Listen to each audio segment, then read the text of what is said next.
कर्म योग और ज्ञान योग इन दोनों में से एक के भी सम्यकता पूर्ण होने पर एक दूसरे में दोनों आ जाते हैं। भोग इच्छा की निवृत्ति होने पर जिज्ञासा की भी पूर्ति हो जाती है और जिज्ञासा की पूर्ति होने पर भोग इच्छा की भी निवृत्ति हो जाती है।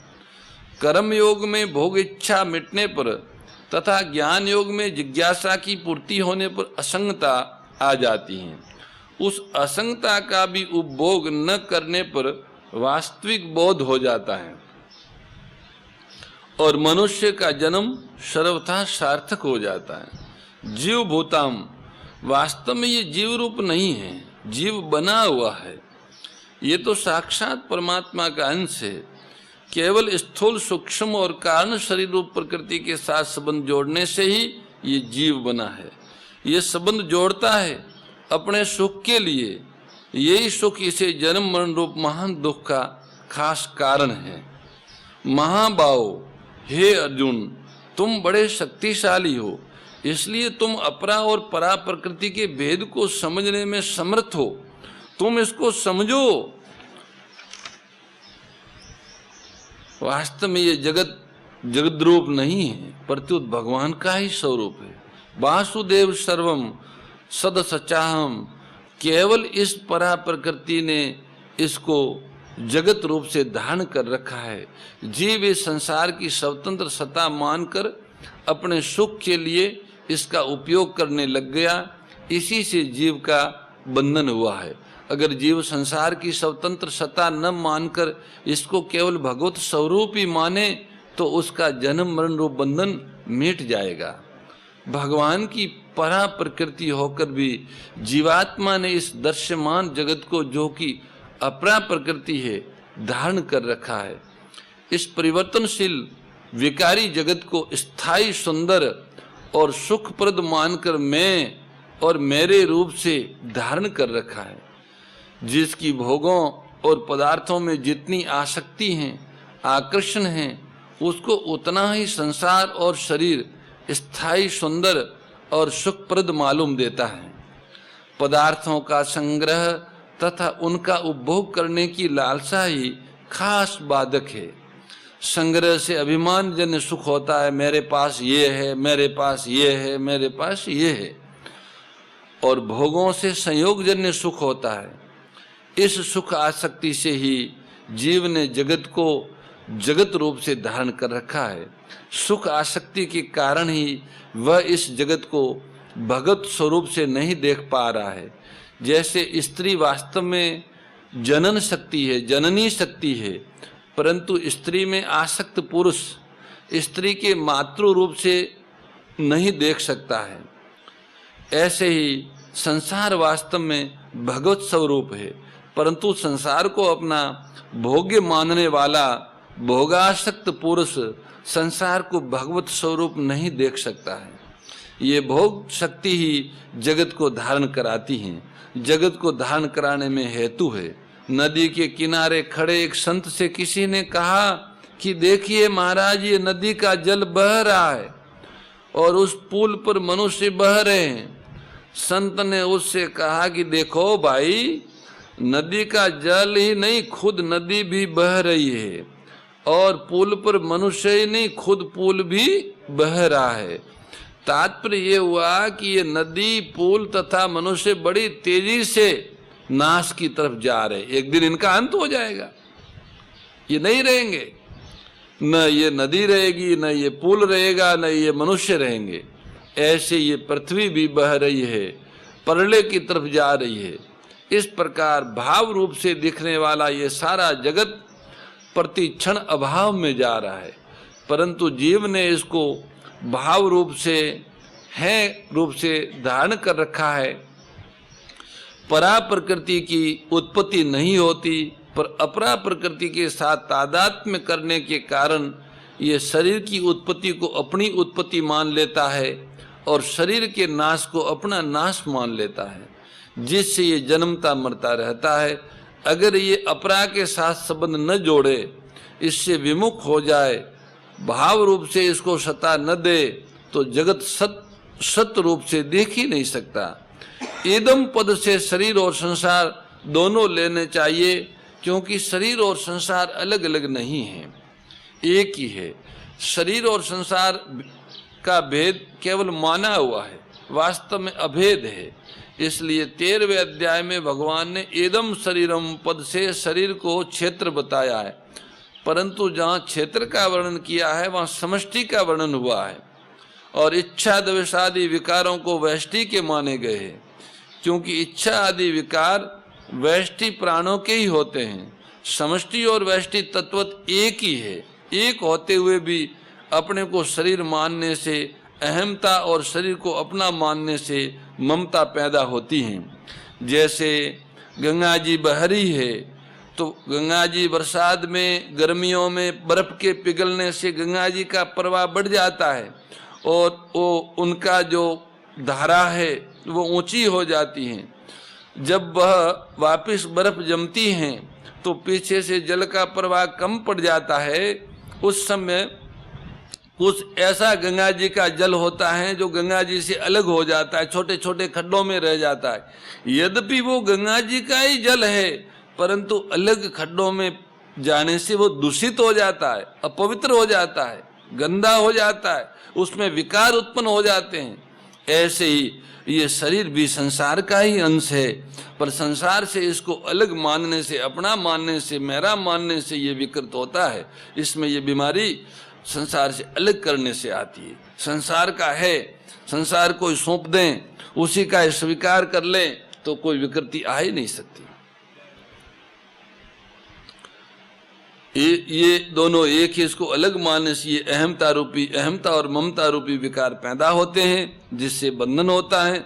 अगर शरीर और संसार की अभिन्नता का अथवा अपनी और भगवान की अभिन्नता का साक्षात अनुभव हो जाए तो अहमता और ममता स्वतः ही मिट जाते हैं। ये अहमता और ममता कर्म योग, ज्ञान योग और भक्ति योग तीनों से मिटती हैं। कर्म योग से निर्ममो निरंकार, ज्ञान योग से अहंकार विमुच्य निर्मम और भक्ति योग से निर्ममो निरंकार। तात्पर्य है कि जड़ता के साथ संबंध विच्छेद होना चाहिए, जो केवल माना हुआ है। विवेक पूर्वक न मानने से, वास्तविकता का अनुभव करने से वह माना हुआ संबंध मिट जाता है। इसमें एक और विशेष बात है, जैसे गुरु और शिष्य का संबंध होता है तो उसमें गुरु शिष्य को अपना शिष्य मानता है, शिष्य गुरु को अपना गुरु मानता है। इस प्रकार गुरु अलग है और शिष्य अलग है। उन दोनों की अलग अलग सत्ता दिखती है, परंतु उन दोनों के संबंध से एक तीसरी सत्ता प्रतीत होने लग जाती है, जिसको संबंध की सत्ता कहते हैं। गुरु शिष्य के संबंध में गुरु का काम केवल शिष्य का हित करना है और शिष्य का काम केवल गुरु की सेवा करना है। इस प्रकार संसार में माने हुए जितने भी संबंध है वे सब केवल एक दूसरों का हित या सेवा करने के लिए ही है, अपने लिए नहीं है। ऐसे ही साक्षात परमात्मा के अंश जीव ने शरीर संसार के साथ अपना संबंध मान लिया। इस संबंध के कारण एक तीसरी सत्ता प्रतीत होने लग जाती है, जिसको मैंपन कहते हैं। ये संबंध की सत्ता मैंपन केवल मानी हुई है, वास्तव में है नहीं। जीव भूल से इस माने हुए संबंध को सत्य मान लेता है, इसमें सद्भाव कर लेता है और बंध जाता है। इस प्रकार जीव संसार से नहीं प्रत्युत संसार से माने हुए संबंध से बंधता है। संसार जीव को बांधता नहीं है। जीव ने जो भूल से झूठा संबंध माना है, जो हो नहीं सकता वो माना है, वही उसके बंधन का कारण है। सारे शास्त्र, सारे संत, सभी गुरु ये झूठे माने हुए बंधन से मुक्त करने के लिए ही सारा विस्तार कर रहे हैं। गुरु और शिष्य में तो दोनों की अलग अलग सत्ता है और दोनों एक दूसरों से संबंध मानते हैं, परंतु जीव चेतन और संसार जड़, इन दोनों में केवल एक जीव की ही वास्तविक सत्ता है और ये ही भूल से संसार के साथ अपना संबंध मानता है। संसार प्रतिक्षण नष्ट हो रहा है, उससे माना हुआ संबंध भी नष्ट हो रहा है। ऐसा होते हुए भी संसार में सुख प्रतीत होता है, तब तक उससे माना हुआ संबंध स्थायी प्रतीत होता है। संसार से माना हुआ संबंध सुख आसक्ति पर टिका हुआ है, संसार से सुख आसक्ति पूर्वक माने हुए संबंध के कारण ही संसार अप्राप्त होने पर भी प्राप्त जैसा दिख रहा है और परमात्मा प्राप्त होने पर भी अप्राप्त प्रतीत हो रहे हैं। संसार से माना हुआ संबंध टूटते ही परमात्मा के वास्तविक संबंध का अथवा संसार की अप्राप्ति और परमात्मा की प्राप्ति का अनुभव हो जाता है। मैंपन को मिटाने के लिए साधक प्रकृति और प्रकृति के कार्य को न तो अपना स्वरूप समझे और न उससे कुछ मिलने की इच्छा रखे और न ही अपने लिए कुछ करे। जो कुछ करे वह सब केवल संसार की सेवा के लिए करता रहे। जो कुछ प्रकृति जन्य पदार्थ है उन सब की संसार के साथ एकता है, अतः उनको केवल संसार का मानकर संसार की सेवा में लगाता रहे। इससे क्रिया और पदार्थों का प्रवाह संसार की तरफ हो जाता है और अपना स्वरूप अवशिष्ट रह जाता है, अपने स्वरूप का बोध हो जाता है। ये कर्म योग हुआ। ज्ञान योग में विवेक विचार पूर्वक प्रकृति के कार्य पदार्थों और क्रियाओं से सर्वथा संबंध विच्छेद करने पर स्वरूप का बोध हो जाता है। इस प्रकार जड़ के संबंध से जो मैंपन पैदा हुई थी उसकी निवृत्ति हो जाती है। भक्ति योग में मैं केवल भगवान का हूँ और केवल भगवान ही मेरे हैं तथा मैं शरीर संसार का नहीं हूँ और शरीर संसार मेरे नहीं है, ऐसी दृढ़ मान्यता करके भक्त संसार से विमुख होकर केवल भगवत प्राण हो जाता है, जिससे संसार का संबंध टूट जाता है और अहमता की निवृत्ति हो जाती है। इस प्रकार कर्म योग, ज्ञान योग और भक्ति योग, इन तीनों में किसी एक का भी ठीक अनुष्ठान करने पर जड़ता से सर्वथा संबंध विच्छेद होकर परमात्मा की प्राप्ति हो जाती है। जब चेतन अपरा प्रकृति के साथ तादात्म्य कर लेता है, अहम के साथ एक होकर अपने को मैं हूँ ऐसा मान लेता है, तब वह जीव रूप बनी हुई परा प्रकृति कहलाता है। मैं से इधर जगत है और उधर परमात्मा है। तिल की ओट साई छुपा है। ये मैं रूपी जो तिल है, इसके एक भाग में जगत है और एक भाग में जगदीश है, ये बीच में है। परंतु जीव उन परमात्मा को स्वीकार न करके उनकी अपरा प्रकृति जगत को स्वीकार करके उसको जगत रूप से धारण कर लेता है और जन्म मरण रूप बंधन में पड़ जाता है। अपरा से अन्य परा है और परा से अन्य अपरा है। अपरा अन्य विजात्य है, अन्य को पकड़ने से परा जीव बनी है। जीव भूताम परिवर्तनशील और अपरिवर्तनशील दोनों ही भगवान की प्रकृतियों शक्तियों है, स्वभाव है। भगवान की शक्ति होने से दोनों भगवान से अभिन्न है, क्योंकि शक्तिमान के बिना शक्ति की स्वतंत्र सत्ता होती नहीं होती। जैसे नख और केश निष्प्राण होने पर भी हमारे प्राण युक्त शरीर से अलग नहीं है, ऐसे ही अपरा प्रकृति जड़ होने पर भी चेतन भगवान से अलग नहीं है। इस प्रकार जब अपरा और परा दोनों प्रकृतियों भगवान का स्वरूप हुई, तो फिर भगवान के सिवाय क्या शेष रहा? कुछ भी शेष नहीं रहा। वासुदेव सर्वम, अपरा और परा दोनों प्रकृति के सहित भगवान का स्वरूप समग्र है। परा अपरा सत असत जड़ चेतन सब कुछ भगवान ही है। यह दम धार्यते जगत का तात्पर्य है कि संसार न तो भगवान की दृष्टि में है और न महात्मा की दृष्टि में है, जीव की मान्यता में है। भगवान की दृष्टि में सत असत सब कुछ वही है और महात्मा की दृष्टि में सब कुछ भगवान ही है। वासुदेव सर्वम। जीव ने ही राग द्वेष के कारण जगत को अपनी बुद्धि में धारण कर रखा है। इसी बात को आगे 15वें अध्याय के 7वें श्लोक में भगवान कहते, मन षष्ठानी इंद्रियानी प्रकृति स्थान कस्ती। ये जगत को सत्ता देने से ही राग द्वेष पैदा होते हैं। जीव ने संसार की सत्ता मान ली और सत्ता मानकर उसको महत्ता दे दी। महत्ता देने से कामना सुख भोग की इच्छा पैदा हुई, जिससे जीव जन्म मरण में पड़ गया। एक भगवान के सिवाय दूसरी सत्ता मानने से ही जीव संसार बंधन में पड़ा है। दूसरी सत्ता न मानने की जिम्मेवारी जीव की है। अगर वह संसार की सत्ता न माने तो संसार है ही कहाँ। भगवान ने पृथ्वी, जल, तेज, वायु, आकाश, मन, बुद्धि और अहम, इन आठों को अपरा प्रकृति कहा है। पृथ्वी स्थूल है, पृथ्वी से सूक्ष्म जल है, जल से सूक्ष्म तेज है, तेज से सूक्ष्म वायु है, वायु से सूक्ष्म आकाश है, आकाश से सूक्ष्म मन है, मन से सूक्ष्म बुद्धि है, बुद्धि से सूक्ष्म अहम है। अपरा प्रकृति में अहम सबसे सूक्ष्म है। इस प्रकार भगवान ने स्थूल से सूक्ष्म तक कर्म से अपरा प्रकृति का वर्णन किया है। अतः जैसे पृथ्वी जड़ और जानने में आने वाली है, ऐसे ही अहम भी जड़ और जानने में आने वाला है। तात्पर्य है कि पृथ्वी, जल आदि आठों एक ही जाति के हैं। एक अनेक में अनुगत हो तो उसे जाति कहते हैं।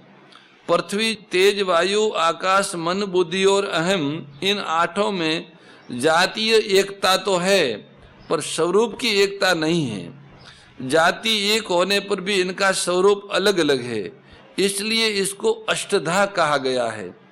अपरा प्रकृति का कार्य होने से ये पृथ्वी, जल आदि को भी अपरा प्रकृति कहा गया है। ओम जय भगवत गीते, ओ मैया जय भगवत गीते।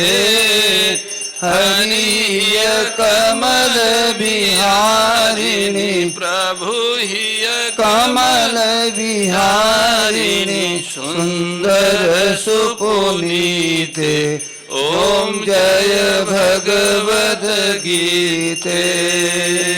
सुमर्म प्रकाशिनी, कामा शक्ति हरा, ओ मैया कामा शक्ति हरा।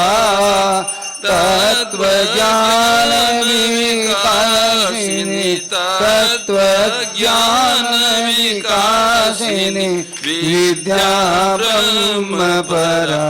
ओम जय भगवद गीते।